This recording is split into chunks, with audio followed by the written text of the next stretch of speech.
आइए जानते हैं आज की कुछ अंतर्राष्ट्रीय खबरों को। पहले एक नजर आज की हेडलाइंस पर। दिल्ली नोएडा में कोहरे ने किया सब कुछ गायब, पहाड़ों पर बर्फबारी। 17वीं बीपीएससी पीटी एग्जाम पर आया पटना हाईकोर्ट का फैसला, दोबारा परीक्षा नहीं होगी। बीमारी का बोझ और सरकार असंवेदनशील, अचानक देर रात एआईआईएमएस पहुंचे राहुल गांधी। केंद्रीय कर्मचारी और पेंशनर्स के बल्ले बल्ले। आईआईटीएन बाबा ने बताया अपने परिवार का सच, कहा मेरी फैमिली बहुत अजीब है। बहुत उत्साहित होने की जरूरत नहीं, परमाणु संस्थानों से अमेरिकी प्रतिबंध हटाने पर ऐसा क्यों बोल रहे एक्सपर्ट। क्या गिर जाएगी नेतन्याहू की सरकार, मंत्रियों ने दी इस्तीफे की धमकी।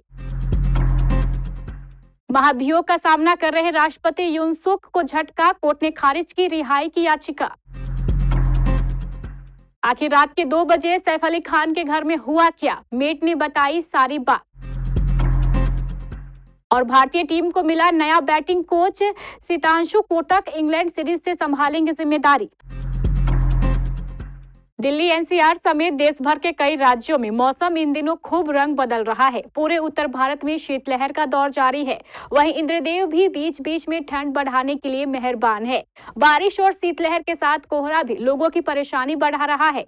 मौसम विभाग ने दिल्ली समेत कई राज्यों में आज घने कोहरे का अलर्ट जारी किया है। सुबह से ही दिल्ली, एनसीआर, यूपी, हरियाणा, पंजाब, राजस्थान, मध्य प्रदेश, हिमाचल प्रदेश और उत्तराखंड में कोहरा छाया हुआ है। आज लगातार मौसम बदल रहा है। राजधानी दिल्ली में आज सुबह से घना कोहरा छाया हुआ है और कोहरे और खराब मौसम की वजह से दिल्ली आ रही कई ट्रेनें प्रभावित हुई हैं। कुछ स्थानों पर विजिबिलिटी 0 तक पहुंच गई।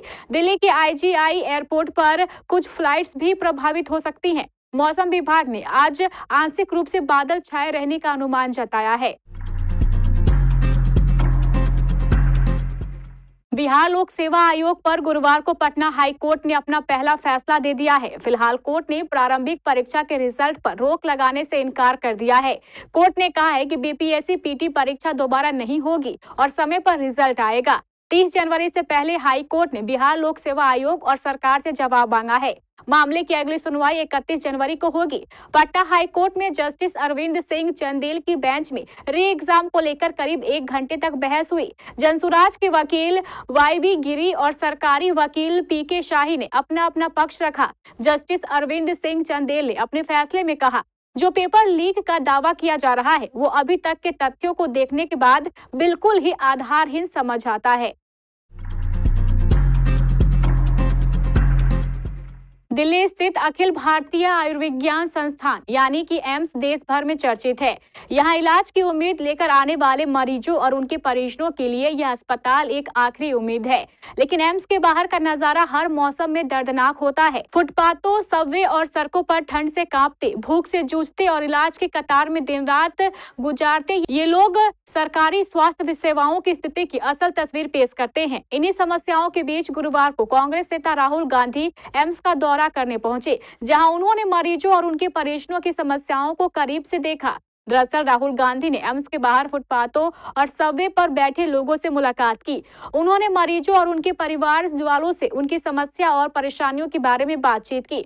उन्होंने न केवल उनकी व्यथा सुनी बल्कि उनकी हालत पर गहरी चिंता भी व्यक्त की। इस दौरान उन्होंने बच्चों, बुजुर्गों और महिलाओं से बातचीत कर यह जानने की कोशिश की कि वे किन परिस्थितियों में इलाज की उम्मीद लेकर यहाँ तक पहुंचे हैं। मोदी सरकार ने नए साल पर केंद्रीय कर्मचारियों को पेंशनर्स को बड़ी खुशखबरी दी है। करीब 1.25 करोड़ कर्मचारी और पेंशनर्स के लिए 8वें वेतन आयोग के गठन की मंजूरी दे दी गई है। वर्तमान में लागू 7वें वेतन आयोग की अवधि जनवरी 2026 में समाप्त होगी और उसके बाद 8वां वेतन आयोग लागू होगा। इसका फायदा केवल कर्मचारियों को ही नहीं बल्कि पेंशनर्स को भी मिलेगा। खासकर रिटायर्ड होने वाले कर्मचारियों की पेंशन में बड़ा इजाफा देखने को मिलेगा। कर्मचारियों की सैलरी और रिटायरमेंट के बाद मिलने वाली पेंशन का निर्धारण फिटमेंट फैक्टर के आधार पर किया जाता है। हर बार वेतन आयोग के साथ सरकार एक नया फिटमेंट फैक्टर लागू करती है, जिससे यह तय होता है कि सैलरी और पेंशन में कितना वास्तविक इजाफा होगा। महाकुंभ में आए IITN बाबा उर्फ अभय सिंह को लेकर कई तरह की चर्चाएं हो रही हैं। वो हरियाणा झज्जर के ताल्लुक रखते हैं। उनका परिवार काफी पढ़ा लिखा और संपन्न परिवार है, लेकिन लाखों की नौकरी और अपने माता पिता को छोड़कर उन्होंने अध्यात्म का रास्ता चुना। अब बाबा ने अपने परिवार को लेकर बात की है। उन्होंने अपने परिवार को बेहद अजीब बताया और कहा कि उनको मेरी जिंदगी से कोई मतलब नहीं है कि मुझे क्या करना है और क्या नहीं। IITN बाबा ने एक निजी चैनल से अपने परिवार को लेकर बात की और कहा कि मेरी फैमिली को बहुत ही अजीब है ना। वो मुझे बीच में बोल रहे थे कि मैं पढ़ाई में बढ़िया हूँ तो IAS एग्जाम क्लियर कर दे। मैंने कहा कि मुझे काम ही नहीं करना, तो बोले नहीं तू बस एग्जाम क्लियर कर दे, भले ही नौकरी मत करना। मैंने कहा कि ये कैसी सोच वाले लोग हैं। अमेरिका ने भाभा परमाणु अनुसंधान केंद्र समेत 3 भारतीय परमाणु संस्थानों से बैन हटाने का निर्णय लिया है। इस फैसले के बाद अमेरिका का स्वागत करते हुए एक्सपर्ट्स ने गुरुवार को कहा कि इससे महत्वपूर्ण क्षेत्र में सहयोग को बढ़ावा मिलेगा और देश को नई प्रौद्योगिकी तक पहुंच मिलेगी। हालांकि परमाणु ऊर्जा विभाग के पूर्व सचिव अनिल काकोडकर ने कहा है कि किसी को भी घटनाक्रम से बहुत खुश नहीं होना चाहिए, क्योंकि यह वक्त ही बताएगा कि बैन हटने से भारतीय परमाणु ऊर्जा क्षेत्र और रिसर्च को कितना फायदा होगा। साल 2025 के शुरुआती दिनों में इजराइल और हमास के बीच सीजफायर पर सहमति बनना एक बड़ी उपलब्धि मानी जा रही है। इस समझौते के तहत हमास अगले 6 हफ्तों में 33 बंधकों को रिहा करेगा, जबकि सैकड़ों फिलिस्तीनी कैदियों को इजराइल द्वारा छोड़ा जाएगा। यह समझौता 2 चरणों में होगा, जहां पहले चरण में बंधकों की रिहाई और दूसरे चरण में पुरुष सैनिक सहित शेष बंधकों की रिहाई पर बातचीत की जाएगी। प्रधानमंत्री बेंजामिन नेतन्याहू की सरकार इस समझौते को लेकर आंतरिक दबाव का सामना कर रही है। उनके मंत्रिमंडल के एक मंत्री ने धमकी दी है कि अगर देश फिलाडेल्फी कॉरिडोर से हटता है तो वे इस्तीफा दे देंगे। यह कॉरिडोर गाजा पट्टी और मिस्र के बीच की भूमि का एक संकरा हिस्सा है और संघर्ष विराम वार्ता में एक अड़चन बन चुका है। दक्षिण कोरिया की एक अदालत ने महाभियोग का सामना कर रहे राष्ट्रपति यून सुक येओल की रिहाई की मांग करने वाली याचिका को खारिज कर दिया है। उनके वकीलों ने यह याचिका दायर की थी। सुक येओल को बुधवार को पूछताछ के लिए हिरासत में लिया गया था। उन पर पिछले महीने मार्शल लॉ लगाकर देश में विद्रोह कराने का आरोप है। सुक येओल से बुधवार को 10 घंटे से ज्यादा समय तक पूछताछ की गई। इसके बाद उन्हें सियोल के पास एक हिरासत केंद्र में भेजा गया। पूछताछ के दौरान उन्होंने अपने चुप रहने के अधिकार का उपयोग किया और गुरुवार को अधिकांश सवालों के जवाब देने से इनकार कर दिया। उनके वकीलों का कहना है कि यह जांच गैरकानूनी है।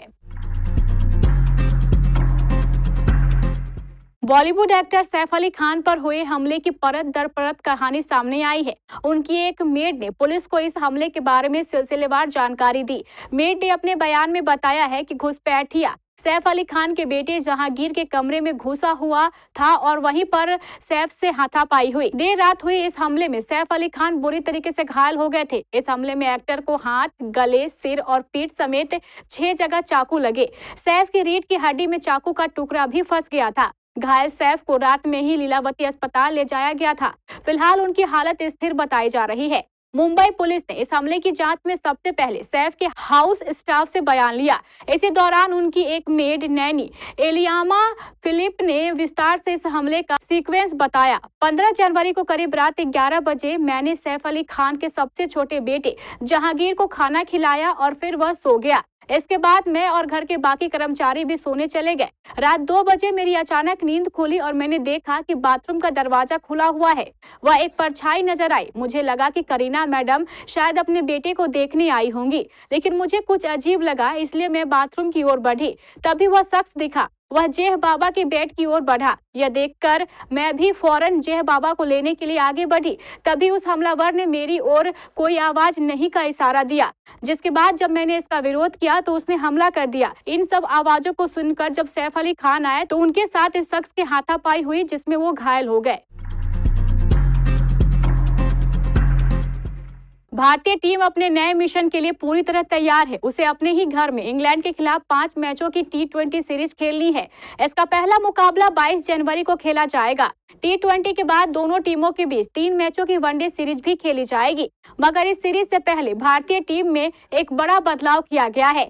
शीतांशु कोटक को भारतीय टीम का बल्लेबाज कोच बनाया गया है। वो इंग्लैंड के खिलाफ सीरीज से ही अपनी यह जिम्मेदारी संभाल लेंगे। बता दें कि T20 सीरीज में भारतीय टीम की कप्तानी सूर्य कुमार यादव संभालेंगे। शीतांशु इससे पहले 2023 में भारतीय टीम में बतौर हेड कोच भी जिम्मेदारी संभाल चुके हैं। उन्होंने यह जिम्मेदारी तब संभाली थी जब राहुल द्रविड़ हेड कोच थे और वो आयरलैंड दौरे पर नहीं गए थे। तब शीतांशु कोटक को राहुल द्रविड़ की गैर मौजूदगी में पहली बार भारतीय टीम के हेड कोच की जिम्मेदारी मिली थी। इस बार उन्हें बैटिंग कोच बनाया गया है।